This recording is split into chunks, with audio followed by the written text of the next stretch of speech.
Hello everyone, welcome to YouTube channel MB learning point. મિત્રો, આજના વિડીયોમાં આપણે જોવાના છીએ 12મી જાન્યુઆરી રિલેટેડ ખૂબ જ મહત્ત્વના અને ઇમ્પોર્ટન્ટ કરંટ અફેર્સના ક્વેશ્ચન. ઓકે, તો સૌથી પહેલાં જે મિત્રો ચેનલ ઉપર નવા હોય ચેનલને આ રીતે સબસ્ક્રાઈબ કરી બાજુમાં આ રીતે બેલ આઇકન પ્રેસ કરવું, જેથી કરીને તમને આવનારા દરેક ઇમ્પોર્ટન્ટ વિડીયોની માહિતી નોટિફિકેશનના માધ્યમથી સૌથી પહેલાં મળી રહેશે. ઓકે, તો સ્ટાર્ટ કરીશું આપણે આજના રિલેટેડ ઇમ્પોર્ટન્ટ કરંટના ક્વેશ્ચન. ઓકે, તો મિત્રો આજે તારીખ છે 12 જાન્યુઆરી 2021. તો એના રિલેટેડ જે કોઈ પણ ઇમ્પોર્ટન્ટ ક્વેશ્ચન બનશે તો એના વિશે આપણે ડિટેલમાં ડિસ્કશન કરીશું, રાઈટ. એટલે એની અંદરથી તમને જે કોઈ પણ કન્ફ્યુઝન હોય તો એ પણ ક્લિયર થઈ જાય, રાઈટ. તો સૌથી પહેલો ક્વેશ્ચન છે મિત્રો, તાજેતરમાં ઓલ ઇન્ડિયા ફૂટબોલ ફેડરેશન, બરાબર, ઓલ ઇન્ડિયા ફૂટબોલ ફેડરેશનના પ્રથમ ઉપમહાસચિવ કોણ બન્યું છે? તો મિત્રો આ ઉપમહાસચિવનું પદ નવું આવ્યું છે અને તાજેતરમાં જ પ્રથમ ઉપમહાસચિવ બની ગયા છે અભિષેક યાદવ. અહીંયા તમે જોઈ શકો છો મિત્રો, આ છે અભિષેક યાદવ, જે તાજેતરમાં જ ઓલ ઇન્ડિયા ફૂટબોલ ફેડરેશનના ઉપમહાસચિવ બની ગયા છે, રાઈટ. હવે આપણે વાત કરીએ ઓલ ઇન્ડિયા ફૂટબોલ ફેડરેશનની. તો એની સ્થાપના થઈ હતી 23 જૂન 1937ની અંદર. હેડક્વાર્ટર આવેલું છે દ્વારકા, દિલ્હીની અંદર, રાઈટ. તો આટલું તમારે યાદ રાખવાનું છે. ફૂટબોલ ફેડરેશનના અધ્યક્ષ કોણ છે? તો એ છે પ્રફુલ્લ પટેલ અને ઉપમહાસચિવ બની ગયા છે અભિષેક યાદવ, રાઈટ.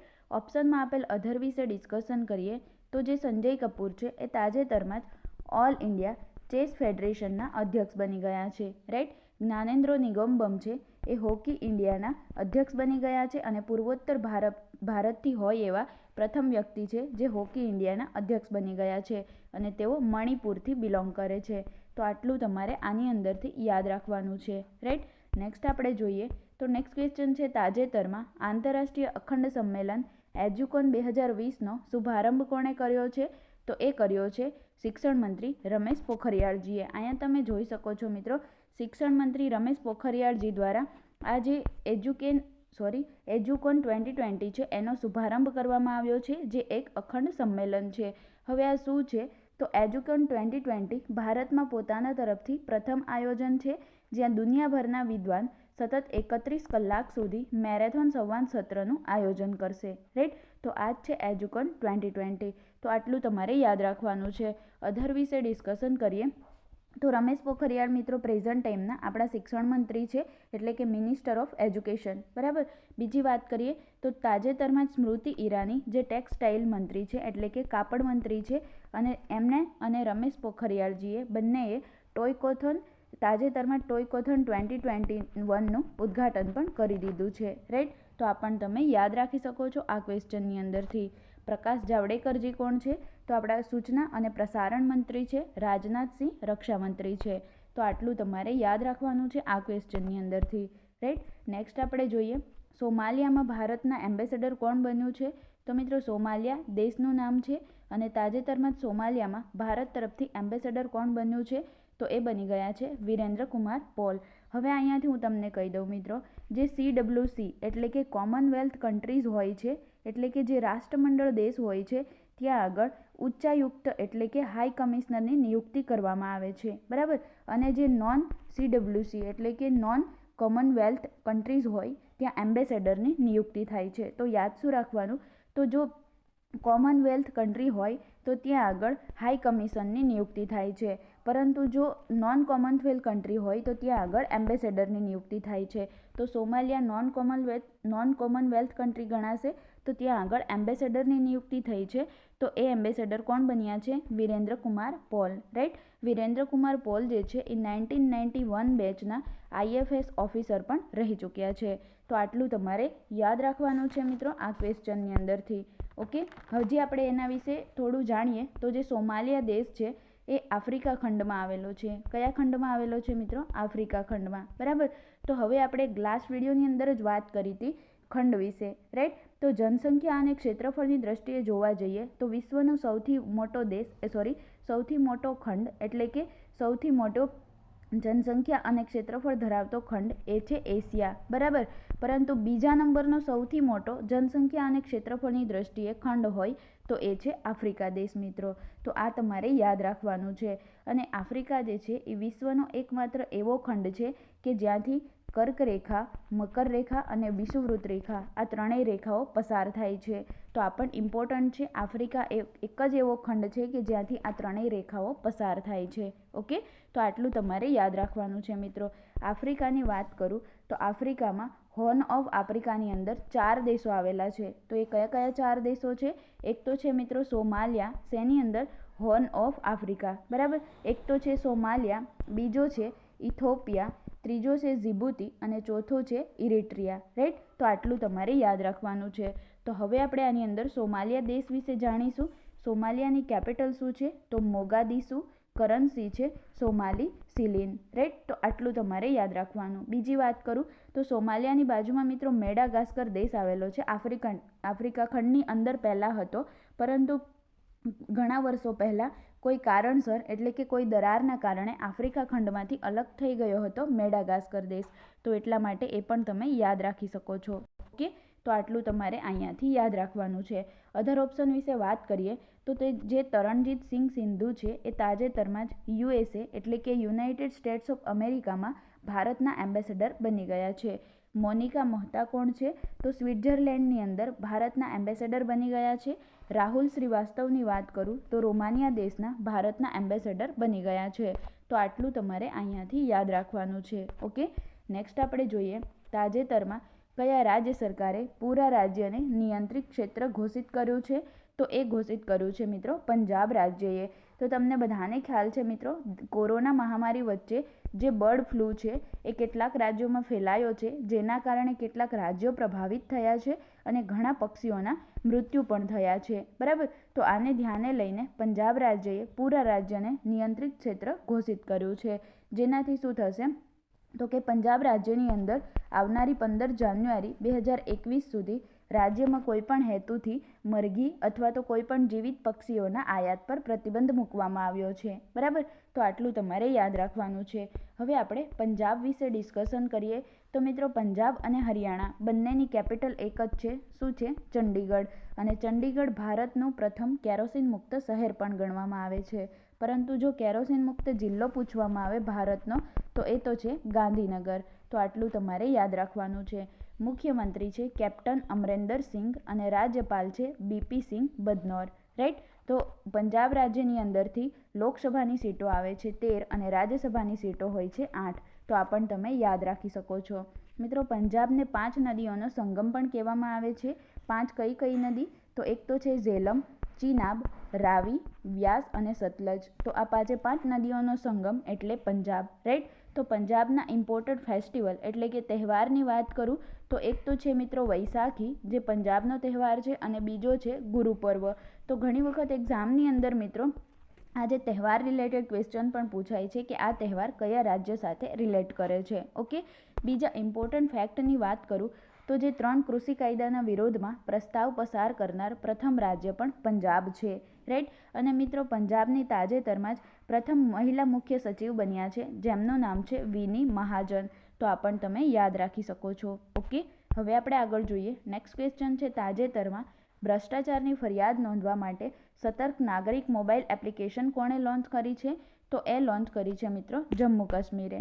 અહીંયા તમે જોઈ શકો છો મિત્રો સતર્ક નાગરિક મોબાઈલ એપ્લિકેશન. આનાથી શું થશે એના વિશે પણ ડિસ્કશન કરીએ મિત્રો. તો આ જે સતર્ક નાગરિક છે મોબાઈલ એપ્લિકેશન, આ મોબાઈલ એપ્લિકેશન ઇન્સ્ટોલ કરી રજિસ્ટ્રેશન કરવાનું રહેશે અને એની અંદર શું થશે? સતર્ક નાગરિક, તમને નામ ઉપરથી ખ્યાલ આવી જશે મિત્રો કે કોઈ પણ ભ્રષ્ટાચાર વિરુદ્ધ ભ્રષ્ટાચારની તમારે ફરિયાદ નોંધાવી હોય એટલે કે કરપ્શનની ફરિયાદ નોંધાવી હોય તો તમે આ એપ્લિકેશન ઇન્સ્ટોલ કરવી ફરજિયાત છે. તો આ એપ્લિકેશન ઇન્સ્ટોલ કર્યા બાદ એમાં રજિસ્ટ્રેશન કરાવવાનું રહેશે અને ત્યારબાદ ફરિયાદ દાખલ કર્યા પછી એક આઈડી આપવામાં આવશે એટલે કે એક આઈડી જનરેટ થશે, જેના પછી ફરિયાદને ટ્રેક પણ કરી શકાશે. રાઈટ, તો આટલું તમારે યાદ રાખવાનું છે. જમ્મુ કાશ્મીરની વાત કરું તો યુટી છે એટલે કે કેન્દ્ર શાસિત પ્રદેશ, યુનિયન ટેરેટરી. રાઈટ, તો ત્યાં આગળ એલજી એટલે કે લેફ્ટનન્ટ ગવર્નર હશે, એમનું નામ છે મનોજ સિન્હા. બરાબર, તો આ તમારે યાદ રાખવાનું છે. મિત્રો થોડા સમય પહેલાં જ પ્રધાનમંત્રી નરેન્દ્ર મોદીજીએ જમ્મુ કાશ્મીરથી જય સેહત યોજનાની શરૂઆત પણ કરી હતી. બરાબર, આ જય સેહત યોજના અંતર્ગત એવા નાગરિકોને કવર કરાયા કે જે પ્રધાનમંત્રી જન આરોગ્ય યોજના એટલે કે પ્રધાનમંત્રી આયુષ્માન ભારત યોજના અંતર્ગત સમાવેશ નહોતા થયા એવા લોકોને જય સેહત યોજનાની અંદર સમાવેશ કરવામાં આવ્યો. રાઈટ. બીજી વાત કરું તો પ્રધાનમંત્રી નરેન્દ્ર મોદીજીની અધ્યક્ષતામાં જમ્મુ કાશ્મીર માટે લગભગ 28,400 કરોડના ઔદ્યોગિક વિકાસ પેકેજની ઘોષણા પણ કરવામાં આવી છે. એક ઇમ્પોર્ટન્ટ ક્વેશ્ચન મિત્રો યાદ રાખવાનો છે કે જે UAE છે એમણે શ્રીનગરમાં એક ખાદ્ય પ્રોસેસિંગ કેન્દ્ર સ્થાપિત કરવાની યોજનાની ઘોષણા પણ કરી છે. તો આ પણ તમે યાદ રાખી શકો છો. અને મિત્રો એક ક્રિકેટર છે સુરેશ રૈના, તો એમણે પણ જમ્મુ કાશ્મીરમાં ક્રિકેટ સ્કૂલ સ્થાપિત કરવાની ઘોષણા પણ કરી છે. તો આટલું તમારે યાદ રાખવાનું છે. ઓકે. નેક્સ્ટ આપણે જોઈએ તાજેતરમાં દેશનો પ્રથમ ફાયર પાર્ક કયા રાજ્યમાં ખુલ્યો છે? તો એ ખુલ્યો છે મિત્રો ઓરિસ્સાની કેપિટલ ભુવનેશ્વરમાં. ઓરિસ્સાની રાજધાની શું છે? ભુવનેશ્વર. અને આ જ ભુવનેશ્વરમાં પ્રસિદ્ધ કલિંગા સ્ટેડિયમ અને લિંગરાજ મંદિર પણ આવેલું છે. મિત્રો ઓરિસ્સામાં કોણાર્કનું મંદિર પણ આવેલું છે, તો આ પણ તમારે યાદ રાખવાનું છે. અને એક જગન્નાથ, આ ત્રણેય મંદિર આવેલા છે ઓરિસ્સામાં. રાઈટ. તો આટલું યાદ રાખવાનું છે. હવે આપણે વાત કરીએ ફાયર પાર્કની. તો આ શું હશે એના વિશે વાત કરીએ.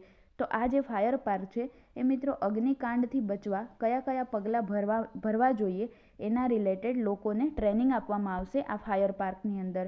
તો મિત્રો તમને ખ્યાલ હશે ગુજરાતનું જે સુરત આવેલું છે, તો આ સુરતમાં એક બનાવ બન્યો હતો કે એક કોચિંગ ઇન્સ્ટિટ્યૂટમાં આગ લાગી હતી. તો ત્યાંથી નીકળવું ખૂબ જ મુશ્કેલ થયું હતું, જેના કારણે કેટલાક સ્ટુડન્ટ વિન્ડોમાંથી કૂદીને પોતાનો જીવ બચાવ્યો હતો અને કેટલાક તો એમાં જ મૃત્યુ થયા હતા. બરાબર. તો એટલા માટે એવા બધા આગ લાગે ત્યારે કેવા પગલાં ભરવા જોઈએ એની ટ્રેનિંગ પણ આ ફાયર પાર્કની અંદર આપવામાં આવશે. અને ક્યાં સ્થાપિત થયો છે? ઓરિસ્સાની કેપિટલ ભુવનેશ્વરમાં. રાઈટ. બીજી વાત કરું તો જે આ પાર્ક છે બરાબર ફાયર પાર્ક, એની અંદર મોટી ઇમારતોમાં આગ લાગવા પર કેવી રીતે કંટ્રોલ મેળવી શકાય તેવી બધી જ વસ્તુઓ રિલેટેડ ટ્રેનિંગ આપવામાં આવશે ફાયર પાર્કમાં. બરાબર. હવે આપણે વાત કરીએ ઓરિસ્સાની. તો કેપિટલ આપણે હમણાં જ વાત કરી ભુવનેશ્વર. અને મિત્રો ISO એટલે કે ઇન્ટરનેશનલ સ્ટાન્ડર્ડ ઓર્ગેનાઇઝેશન સર્ટિફિકેટ મેળવનાર ભારતનું પ્રથમ શહેર ભુવનેશ્વર છે. અને આપણે હમણાં જ વાત કરી ભુવનેશ્વરમાં પ્રસિદ્ધ કલિંગા સ્ટેડિયમ અને લિંગરાજ મંદિર આવેલ છે. મુખ્યમંત્રી છે નવીન પટનાયક. અને આ જ નવીન પટનાયકને થોડા સમય પહેલાં જ પેટા શું છે? તો જાનવરોના હિત માટે કામ કરનારી એક સંસ્થા છે. અને એમના દ્વારા થોડા સમય પહેલાં નવીન પટનાયકને હીરો ટુ એનિમલ નામના એવોર્ડથી સન્માનિત પણ કરવામાં આવ્યા હતા. રાજ્યપાલ કોણ છે? તો રાજ્યપાલ છે ગણેશીલાલ. રાઈટ. લોકસભાની સીટો આવે છે ઓરિસ્સાથી 21 અને રાજ્યસભાની સીટો છે 10. તાજેતરમાં જ ઓરિસ્સા મુખ્ય ન્યાયાલયના ઉચ્ચ ન્યાયાલયના મુખ્ય ન્યાયાધીશ બન્યા છે. એમનું નામ છે S. મુરલીધર. તો આ પણ તમે યાદ રાખી શકો છો. રાઈટ. ઇમ્પોર્ટન્ટ નેશનલ પાર્કની વાત કરું તો એક તો છે સિમલીપાલ નેશનલ પાર્ક અને એક છે ભીતરકનિકા નેશનલ પાર્ક. મિત્રો ભારતનો સૌથી લાંબો બંધ જે હીરાકુંડ બંધ છે એ ઓરિસ્સામાં આવેલો છે. કઈ નદી ઉપર છે? તો મહાનદી ઉપર બાંધવામાં આવેલો છે. રાઈટ. બીજી વાત કરું તો જે અમૃત રેન્કિંગ, અમૃત એટલે કે Atal mission for rejuvenation and urban transformation, તો એના કાર્યાન્વયનમાં ટોપ પર રહ્યો છે ઓરિસ્સા. રાઈટ. તો આ પણ તમે યાદ રાખી શકો છો. અને થોડા સમય પહેલાં જે અર્બન ગવર્નન્સ ઇન્ડેક્સ એટલે કે શહેરી વિકાસ સૂચકાંક જાહેર કરાયો, તો એમાં પણ ટોપ પર રહ્યું છે ઓરિસ્સા. અહીંયા પાર્કની વાત કરીએ છીએ મિત્રો, તો આપણે અધર ઓપ્શનને પણ રિલેટ કરી શકશું. તો મિત્રો જે ગોવા છે એ રેતીના ઢૂવા એટલે કે રેતીના ઢગલાવાળો પાર્ક સ્થાપિત કરનાર ભારતનું પ્રથમ રાજ્ય પણ બની ગયું છે. પશ્ચિમ બંગાળના કલકત્તામાં ભારતનો પ્રથમ ટાયર પાર્ક સ્થાપિત કરવામાં આવ્યો છે. અને ગુજરાતના મહીસાગર જિલ્લામાં ભારતનો પ્રથમ ડાયનેસોર પાર્ક સ્થાપિત કરવામાં આવ્યો છે. તો આટલી વસ્તુ તમે અહીંયાથી યાદ રાખી શકો છો. ઓકે. નેક્સ્ટ આપણે જોઈએ તાજેતરમાં કયા દેશની સંસદે આખરે બ્રેક્ઝિટ સમજોતાને મંજૂરી આપી દીધી છે? તો મિત્રો આ ક્વેશ્ચન હું તમને ઘણી વખત કહું છું. બ્રેક્ઝિટ તમને ખ્યાલ હોય તો બ્રિટન જે છે, મેં તમને એવું પણ કીધું હતું કે બ્રિટન જે છે એ યુરોપીય યુનિયનમાંથી નીકળી ગયો છે. બરાબર. યુરોપીય યુનિયન, અહીંયા હું તમને બધું સમજાવી દઉં. તો મિત્રો આનો જવાબ આવશે બ્રિટન સંસદ, કે બ્રિટનની સંસદે આખરે બ્રેક્ઝિટ સમજોતાને મંજૂરી આપી દીધી છે. હવે આ બ્રેક્ઝિટ સમજોતો શું છે તો એના વિશે આપણે ડિસ્કશન કરીએ. તો જે યુરોપીય યુનિયન છે એમાં પહેલાં ટોટલ 28 જેટલા દેશો હતા. બરાબર. પરંતુ જાન્યુઆરી એટલે કે ગયા વર્ષે જાન્યુઆરી 2020માં બ્રિટન જે છે એ યુરોપીય યુનિયનમાંથી અલગ થઈ ગયો હતો. અને ત્યારબાદ યુરોપીય યુનિયનમાં દેશોની સંખ્યા કેટલી રહી ગઈ? તો 27. બરાબર. તેને મંજૂરી નહોતી મળી, પરંતુ તાજેતરમાં આ સમજોતાને મંજૂરી આપી દેવામાં આવી છે કે બ્રિટન જે છે એ યુરોપીય યુનિયનમાંથી બહાર થઈ ગયો છે. રાઈટ. તો આટલું તમારે યાદ રાખવાનું છે. તો મિત્રો, જ્યારે બ્રિટન જે છે એ યુરોપીય યુનિયનમાંથી અલગ થયા પછી બ્રિટને તેની ખુશીમાં 31 જાન્યુઆરી 2020ના દિવસે એક સ્મારક સિક્કો જાહેર કર્યો હતો, 50 પિન્સ બ્રેક્ઝિટ સ્મારક સિક્કો. રાઈટ. તો આ પણ તમે યાદ રાખી શકો છો. હવે આપણે વાત કરીશું બ્રિટન વિશે. તો બ્રિટન જે છે એ મિત્રો યુરોપ ખંડમાં આવેલું છે અને બ્રિટન એટલે કે યુનાઇટેડ કિંગડમ. તો એની પાસે ટોટલ 4 કિંગડમ છે. કયા કયા 4 છે? તો એક તો છે મિત્રો સ્કોટલેન્ડ, બીજું છે ઇંગ્લેન્ડ, થર્ડ છે વેલ્સ અને ફોર્થ છે નોર્થન આયર્લેન્ડ. તો આટલું તમારે યાદ રાખવાનું છે. બ્રિટનની વાત કરું તો બ્રિટનની કેપિટલ શું છે? તો એ છે લંડન. અને લંડન જે છે એ ટેમ્સ નદીના કિનારે વસેલું છે. રાઈટ. પ્રધાનમંત્રી કોણ છે? તો એ છે બોરિસ જોન્સન. તો મિત્રો, બોરિસ જોન્સનનું નામ આવે તો તમને યાદ આવવું જોઈએ કે 26 જાન્યુઆરી 2021નો જે ગણતંત્ર દિવસ છે ભારતનો, તો એના મુખ્ય અતિથિ તરીકે બોરિસ જોન્સનને આમંત્રિત કરવામાં આવ્યા હતા. પરંતુ તમને બધાને ખ્યાલ છે કોરોના મહામારી દરમિયાન કોરોનાનો જ એક નવો સ્ટ્રેન મળી આવ્યો છે બ્રિટનમાં, જેના કારણે બોરિસ જોન્સને ભારત આવવાનું રદ કર્યું છે. રાઈટ. તો આ પણ તમે યાદ રાખી શકો છો. બ્રિટન વિશે ઇમ્પોર્ટન્ટ ફેક્ટની વાત કરું તો ક્લાઇમેટ ઇમરજન્સી લાગુ કરનાર વિશ્વનો પ્રથમ દેશ બ્રિટન છે. ઓકે. અને બ્રિટન દ્વારા 2030થી જે પેટ્રોલ અને ડીઝલથી ચાલતી કારો છે તો એની ઉપર સંપૂર્ણ પ્રતિબંધ મૂકવામાં આવશે 2030થી. તો આ પણ તમે યાદ રાખી શકો છો. નેક્સ્ટ આપણે જોઈએ, તાજેતરમાં કઈ રાજ્ય સરકારે સિનેમા હોલમાં 100% ઓક્યુપેન્સીને મંજૂરી આપી દીધી છે? તો મિત્રો, પશ્ચિમ બંગાળના મુખ્યમંત્રી મમતા બેનર્જીએ તાજેતરમાં જ આજે સિનેમા હોલમાં 100% ઓક્યુપેન્સીને મંજૂરી આપી દીધી છે. એટલે શું?